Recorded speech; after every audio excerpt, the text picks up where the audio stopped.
네, 안녕하세요. 올가 아재입니다. 오늘 Q&A 시리즈를 진행해 보겠습니다. 2021년 1월 달 질문해 주신 부분들에 대해서 답변을 드리는 영상입니다. 자, Q&A는 어떻게 운영하냐면 매달 유튜브 채널 커뮤니티 섹션에 제가 매달 Q&A 포스팅을 하는데 그 뭐 1월 달 Q&A입니다. 그렇게 포스팅하면은 댓글로 질문을 주시면은 질문이 많지 않으면 모든 질문을 답변을 드리고 너무 많을 경우에는 라이크 순으로 답변을 드리도록 하겠습니다. 먼저 구독자 1만 명을 넘어선 것에 대해서 정말 진심으로 감사 말씀드립니다.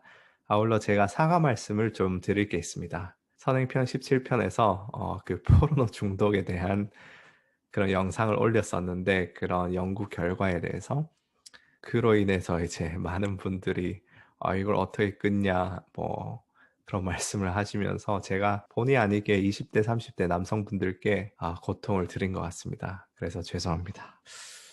무엇이든 지나치면 안 된다는 것이지 사실 저도 가끔 그러니까 알아서 적당히들 받아들이시면 되고요. 그리고 댓글들이나 여러 커뮤니티를 보면 어떤 분들이 저에 대해서 좀 오해를 하시는 것 같아요. 바른 생활하는 사람이고 노력 많이 하고 절제도 할 줄 알고 그런 사람으로 오해를 좀 하시는데 제가 영상에서 뭐 이제 절제나 뭐 인내심 그런 얘기들을 많이 들으니까 그런 저에 대한 과대 포장이 생긴 것 같은데 전혀 그렇지 않습니다. 당연히 강의니까 지양해야 할 점을 이야기해야겠죠? 저희 어머니가 항상 저한테 불량식품 먹지 말라고 그렇게 잔소리를 평생 하셨는데 다 크고 나서 어느 날 옷장에 봤더니 그 허쉬 초콜릿 박스가 숨어 있는 거예요. 와, 엄마한테 배신감을 좀 느꼈죠. 그런데 그렇다고 해서 저한테 불량식품 먹지 말란 게 뭐 나쁜 의도로 했던 건 아니겠죠? 저도 뭐 아직 마흔도 안 되었는데 무슨 뭐 수신제가 가능하겠습니까? 마누라랑 진짜 치졸한 것으로도 싸우고 뭐 운동해야지 하면서 맨날 미루고 밤에 라면 끓여 먹기도 하고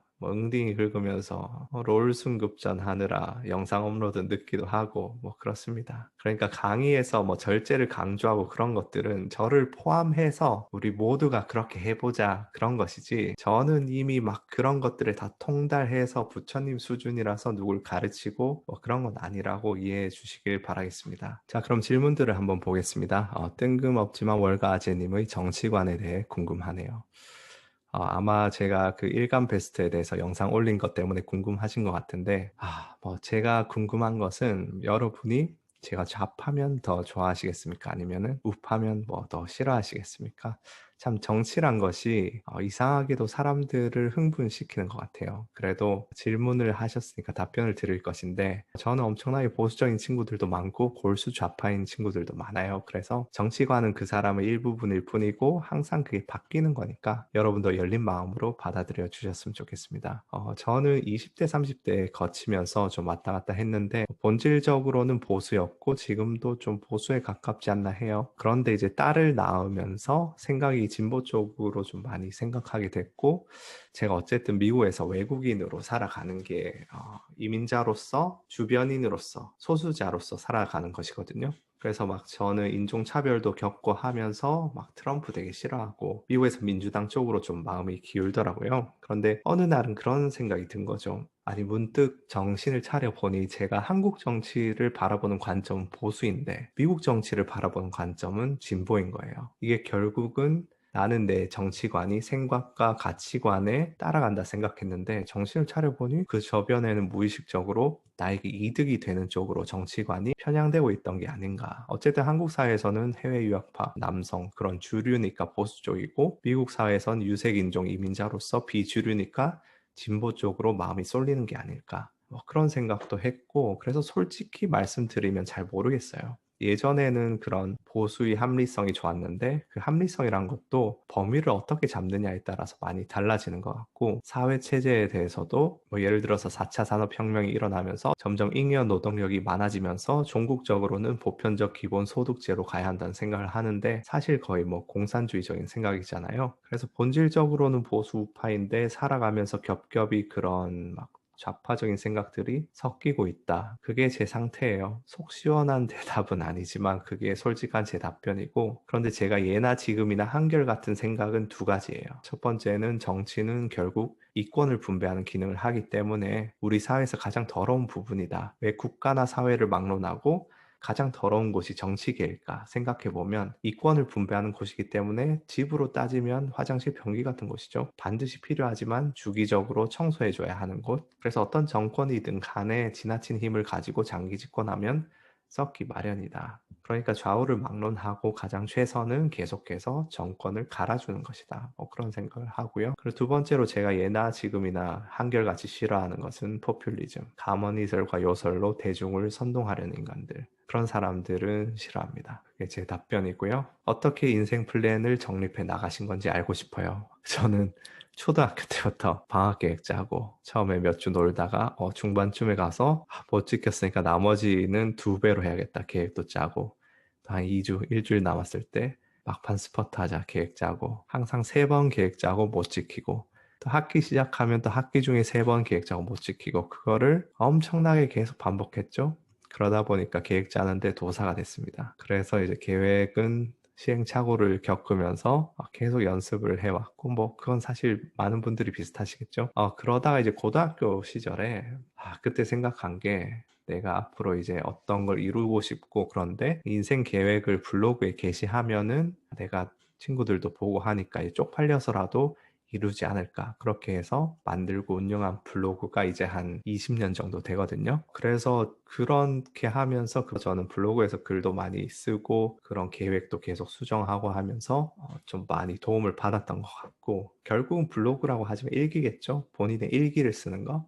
그리고 계획을 뭐 짜실 분들, 예를 들어 20대 후배분들이 계시다면은 제가 생각하는 그런 인생 플랜은 가장 먼저 인생을 어떻게 살 것인가부터 고민하고 그런 목표에 따라서 직업을 선택하고 그 직업에 따라서 이제 대학과 전공을 선택하고 그거에 맞춰서 이제 어떤 공부를 할지 결정하는 게 맞다고 생각해요. 근데 많은 그런 학생들이, 고등학생들, 대학생들, 약간 거꾸로 가는 것 같아요. 일단 공부해서 수능 점수 내서 맞춰서 전공하고 또 이제 보고 직업 고르고 그런 식으로 하다가 나중에 대해서 인생을 어떻게 살 것인가 뭐 그렇게 역순으로 가는 것 같아서 10대, 20대 분들이면은 한번 이런 거에 대해서 고민해 보는 시간도 좋은 것 같습니다. 가장 기억에 남거나 재밌게 읽은 인문학 서적. 위험한 생각들이라는 게 인문학 서적을 뭐 예를 들어서 정의는 무엇인가 뭐 그런 것들 많이 읽긴 했는데 사실 인문학 서적들은 그렇게 막 엄청나게 재밌고 기억에 남지는 않는 것 같아요. 인문학적 소양이 부족해서 그럴 수도 있는데 저는 주로 소설들 좋아하고 제가 좋아하는 소설은 지와 사랑 그리고 다다를 수 없는 나라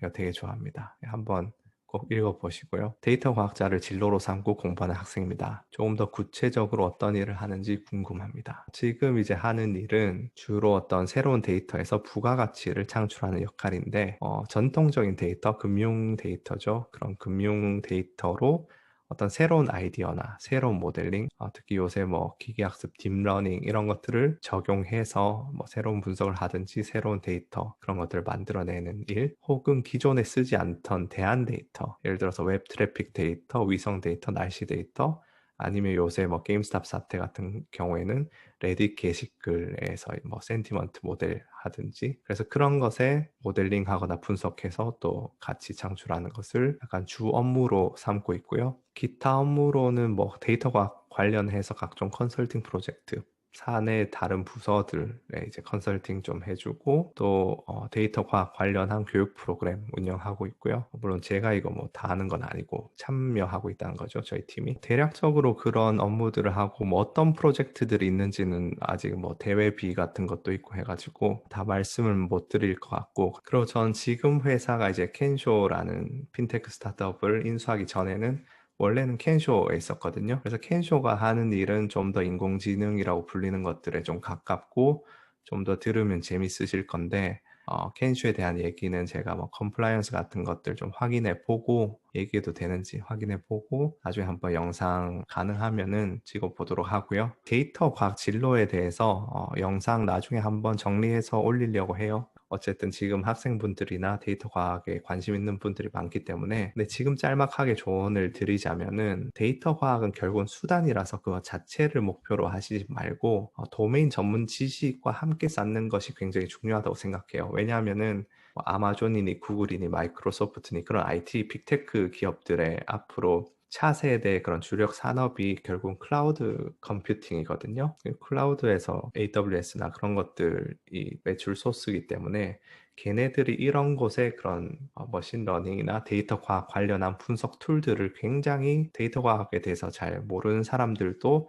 잘 쓸 수 있도록, 예를 들어서 뭐 파워포인트 만들듯이 그렇게 데이터 과학, 모델링이나 그런 것들 할 수 있듯이 그런 것들을 이제 자동화하고 쉽게 만들고 있는데 굉장히 전사적인 역량을 쓰고 있어요. 그래서 데이터 과학자들도 몇 년이 지나면은 정말 그 알고리즘을 새로 창출할 수 있는 박사급 레벨 인력이 아니면은 그렇게 핫하지는 않을 것 같아요. 데이터 과학은 앞으로도 굉장히 중요한 분야겠지만 직업으로서 데이터 과학자가 지금 현재처럼 그렇게 핫한 직업인지는 모르겠어요. 그래서 결국은 그런 시기가 오면은 데이터 과학자들이랑 전문 분야 그 사이를 이어줄 수 있는 사람들이 사실상 노른자 위에 서는 거기 때문에 데이터 과학도 공부하지만 어떤 특정 분야의 전문가가 먼저 되는 게 굉장히 중요할 것 같아요. 국내 주식이 미국 시장보다 비효율적이라 트레이더에겐 더 기회가 있을 것 같은데 월가지님의 생각은 어떠신지 하고 계신지도 궁금합니다. 저는 한국 시장은 안 하고 있어요. 안 하고 있는데 일정 부분은 그렇다고 생각해요. 비효율적이라고 생각하고 다만 이제 플레이어들이 자주 바뀌고 좀 예측 불가능하다고 해야 되나? 그런 시장은 그 나름의 까다로움이 있거든요. 그래서 뭐 결론적으로 더 기회는 많겠지만 리스크 관리는 더 철저하게 해야 될 것이라 생각하고요. 아재님 영상들을 보다 보면 포커로 예시를 많이 드시는데 포커를 많이 치시나요? 포커 치면서 얻는 스킬들이 트레이딩 하는데 도움이 많이 되나요? 네, 많이 됩니다. 자금 관리, 베팅 사이즈 조절, 심리 읽기, 멘탈 관리, 확률 계산, 트레이딩과 싱크로율이 매우 높아요. 그래서 시카고 트레이딩 회사들은 포커 플레이어를 실제로 채용하기도 하고 시카고에서 트레이딩 하다가 그냥 전업으로 포커 치러 간 사람들도 많고 제 선임 한 명도 그런 식으로 포커 플레이어로 전향을 했고 매년 자체적으로 대회도 열고 자랑 좀 하자면 저도 우승 한번 했습니다. 저희 회사 자체 대회는 아니고 시카고 트레이딩 회사들 여러 회사들 사이에서 트레이더들 120명 정도 모여서 치는 대회에서 우승을 한번 했습니다. 자랑 좀 해줘야 구독을 좀 하시지 않을까 싶어서. 개인적으로 궁금한 게 해외 대학 나오셨으면 아내분은 외국 분이신가요? 아니요. 마누라는 토종 한국인이고요. 그 썰에서 나온 그 돈 빌려준 저에게 은인과 같은 친구, 그 친구의 어머님이 소개를 해주셨습니다. 그래서 월가제 썰에서 그 보스턴에서 사직하고 실직자일 때 만났죠. 만났는데 그때 그래서 보스턴에 사직서 내러 갈 때 두 번째 봤나 그랬는데 제가 갔다 와서 이제 실직자인데 만나 주겠냐고 그래서 와이프가 허락을 해줬죠. 만난 당시에는 참 마리온 꼬띠아를 닮았다고 생각했는데 현재는 마누라는 제 영상 귀찮다고 안 보는데 혹시 볼 수도 있으니까. 핏에서 이루어진 계약은 전산 거래에 기록되지 않나요? 가령 누가 핏에서 대량 매수하면 어떻게 기록되는지 궁금합니다. 핏에서 브로커랑 마켓메이커 트레이더가 거래를 하면은 해당 내용을 원래는 이제 쪽지에 전달해서 입력하러 갑니다. 그래서 클래크라고 말단 사원들이 있어요. 그 거래소에. 저도 클래크로 시작했거든요. 제 커리어를. 그래서 뭐 점심 배달하고 이런 것 배달하는데 여기 뒤에 보시면 이런 쪽지들 막 있죠. 이런 것들이 다 그런 거예요. 그 뭐 적어서 이제 전달하면 입력하고 하는데 이건 좀 옛날이고 요새는 이제 타블렛 뭐 그런 걸로 다 이제 하죠. 그래도 수작업으로 이제 전산에 입력하기 때문에 매일 그 양측이랑 뭐 프라임 브로커가 다 수작업으로 체크를 해야 돼요. 그래서 클래크 1년 차 때 새벽에 맨날 와서 이제 새벽 5시, 6시에 제일 먼저 하는 게 전날 트레이드들이랑 그 포지션 같은 거 프라임 브로커 쪽에서 보내준 거랑 저희 쪽 기록이랑 대조하는 거예요. 쫙. 그러다가 뭐 하나 실수로 잘못 놓치면은 막 몇 억씩 잃어가지고 뭐 클래크 잘리고 뭐 그런 일도 있었는데 뭐 요새는 이런 문제들이 점점 줄고 있죠. 점점 전산으로 이제 옮겨가면서 그래도 아직 옵션은 핏이 많이 이제 활성화가 돼 있어가지고 특히 그 S&P 500 지수 그리고 픽스 그 두 가지는 아직 핏이 좀 많아가지고 요새는 모르겠다. 저도 뭐 그것도 10년 전 얘기라서 그렇죠. 그래서 핏에서 거래되는 거래들은 그 티커에 올라오긴 해요. 거래되는 거에. 근데 그게 결국 사람이 수작업으로 입력하는 그 시간에 올라오기 때문에 지금 그 거래 체결됐을 때랑 티cker 기록에 올라올 때랑 거래 시간이 매칭이 좀 안 되는 문제가 발생해서 좀 그 부분은 조심하셔야 되고요. 마이클 버리가 패시브 펀드가 버블을 일으킨다라고 했는데 이 부분은 저도 그냥 기사 하나 훑어보고 와가지고 제가 뭐 놓치는 부분이 있을 수도 있는데 그 기사로 이해하기로는 이제 CDO 금융위기 때 그런 모기지 상품들을 묶어가지고 모기지 상품 중에서 막 되게 부실한 채권들도 있잖아요. 그런데 그런 부실한 것들을 다 한데 묶은 다음에 그 증권에서 또 층을 나누는 거죠. 그런 부실 채권 중에서 파산이 일어났을 때 이 등급 증권은 무조건 제일 먼저 받고 이 등급은 그 다음으로 받고 그렇게 나눠서 맨 위에는 신용 등급 트리플 A로 팔고 어쨌든 뭐 그런 부분까지 아실 필요는 없는데 금융위기 때 그런 모기지 상품들을 다 묶어서 팔면서 그런 개별 채권들이 제대로 프라이싱 되지 않았다는 것이 어떤 금융위기 원인 중 하나라는 건데 패시브 펀드도 결국은 펀드들이 패키지된 주식 묶음을 사잖아요. 예를 들어서 S&P 500 지수 인덱스 펀드는 S&P 500, 500가지 주식을 한 번에 다 보유를 하죠. 그래서 그 해당 지수 내에서 개별 주식들에 대한 제대로 된 시장의 가격 책정이 이루어지지 않는다는 거죠. 예를 들어서 옛날처럼 패시브 펀드가 없는 세상에서는 시장 참여자들이 각 개별 주식들을 열심히 들여다보고 이거를 뭐 좋은 건 매수하고 나쁜 건 매도하고 공매도 하든지 뭐 하면서 이게 적정 가격에 수렴하게 되지만 현재는 패시브 펀드 덩치가 너무 커지면서 액티브 펀드 넘어섰죠. 2019년에. 그러면서 그냥 묶음으로 다 지수 전체를 계속 사면서 그런 개별 주식들이 너무 고평가되어 있다. 실제로 지수를 이끄는 거는 빅테크 주식들 뭐 그런 애들이 이끌고 있고 나머지는 사실 몇 년 동안 그런 매출도 안 좋고 뭐 그런데도 따라서 계속 올라가는 거죠. 그래서 뭐 그런 문제를 마이클 버리가 꼬집고 있는 것 같아요. 지수가 상방으로 크게 올랐을 때도 빅스 지수는 올라가나요? 그럴 경우에도 풋옵션은 비싼 편인가요? 그 주가 지수가 어떻게 되면 빅스 지수가 어떻게 된다는 절대적인 룰은 없어요. 근데 이제 그냥 제 경험적으로 주가 지수가 크게 상승하면은 변동성 지수는 빠지다가 그 주가 지수 상승의 말기부터 조금씩 오르기 시작하거든요. 아니면 좀 바닥을 먼저 좀 다지기 시작하든지. 그래서 뭐 풋옵션이 싼지 비싼지는 시장 상황에 따라 다르겠죠. 빅스 지수가 바닥 다지는 건데 그 절대적인 빅스 값이 결국은 풋옵션이 싼지 비싼지인데 그거는 시장 상황에 따라서 달라지는 것이고 여기에 대해서 좀 더 자세히 알기 위해서는 변동성 스큐 기울기 개념도 알아야 되기 때문에 고급편 이후에 좀 적합한 토픽이 아닐까 싶고요. 나중에 다루도록 하겠습니다. 자동 매매로 고정 수익률은 불가능하다는 건 알지만 시드를 고정시키고 낼 수 있다고 생각하시나요? 예를 들어서 500만 원 시드로 매일 평균 10만 원을 벌어주는 자동 매매를 구현할 수 있을까요? 500만 원으로 매일 평균 10만 원이면 한 달에 50% 낸다는 건데 이거는 거의 뭐 파산 각오하지 않고는 아무리 좋은 알고리즘도 불가능하지 않을까 싶고요. 기본적으로 모든 알고리즘 매매는 수명이 존재해서 기간 레벨 퀀트 트레이딩에서도 물론 전략에 따라서 너무 천차만별이긴 한데 일반적으로 뭐 특정 전략의 수익성이 이제 줄어드는 반감기가 한 반년 정도 돼서 계속해서 새로 리서치하고 파라미터 조정해주고 그래야 되지 않나 싶어요. 한번 만들어 놓으면 고정적으로 이렇게 벌어주는 것은 그렇게 쉽지 않을 것 같아요. 특히나 요즘은 이런 간단한 알고리즘 매매는 뭐 퀀토피안이나 한국에서도 여러 플랫폼에서 개인도 그런 코딩만 할 줄 알면 만들 수 있게 되면서 금방금방 레드오션이 돼서 또 계속 이걸 좀 업데이트 해주고 해야 되지 않나 싶어요. 해지 관련해서 질문 드립니다. 시장이 과열되면 해지 용도로 이런 걸 취하는데 주가가 상승하든 하락하든 이익과 손실이 상쇄되지 않나요? 어떤 이점이 있는지 궁금합니다. 이런 경우에 이제 해치 목적은 인버스 이런 것들은 순수한 나의 알파, 그러니까 내가 강점이 있는 우위 부분을 남겨서 실현하기 위해서라고 생각하시면 돼요. 예를 들어서 코스피에서 어떤 특정 주식들을 사고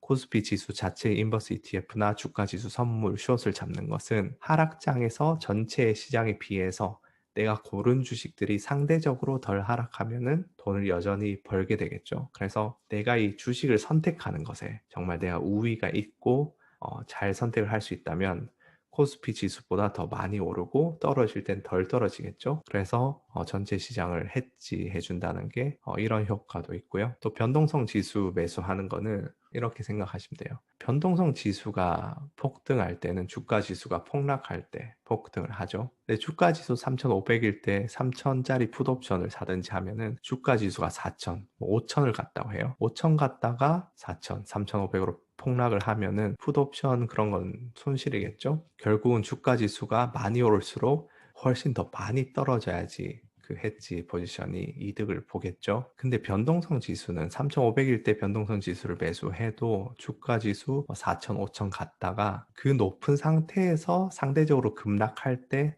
또 얘는 폭등을 합니다. 특히 요즘과 같은 장에는 시장에 약간 고평가에 대한 밸류에이션 불안이 있을 때는 헤지펀드나 그런 기관들이 많이 풋옵션, 옵션 수요가 많기 때문에 변동성 지수 바닥이 좀 높게 형성이 돼요. 그래서 좀 좋은 해지가 아닐까 싶고요. 이런 것들 나중에 뭐 고급편에서 다룰 거니까 지금 이해가 안 되시더라도 그냥 뭐 그러려니 하고 넘어가셔도 되고요. 기관 개인 외인의 수급은 어차피 제로섬인데 의미가 있는 걸까요? 제 생각에 그냥 기관 개인 외인 그렇게 그냥 단순 숫자만 보고 있으면은 되게 노이즈처럼 느껴지실 수도 있어요. 의미도 없는 것 같고 어떻게 분석하느냐에 따라 다른데 기본적으로 저는 의미가 있다고 보고요. 지금 기본편의 첫 번째 시리즈가 시장의 참여자 시리즈인데 이게 아직 완결난 건 아니에요. 제가 두 번째 시리즈로 넘어갔지만 이게 심화 과정되면서 첫 번째 시리즈에 뒤에 몇 개 붙일 거거든요. 그래서 뭐 기관들 같은 경우에 세부적으로 나누고 그들의 포지션 분석하는 것도 차후에 다룰 것이니까 그때 더 자세히 하도록 하겠습니다. 가설 매매에 대해 질문합니다. 투자 문제집에서 예를 들어 바이든 당선 시 이렇게 포지션 잡는다고 하셨는데 문제는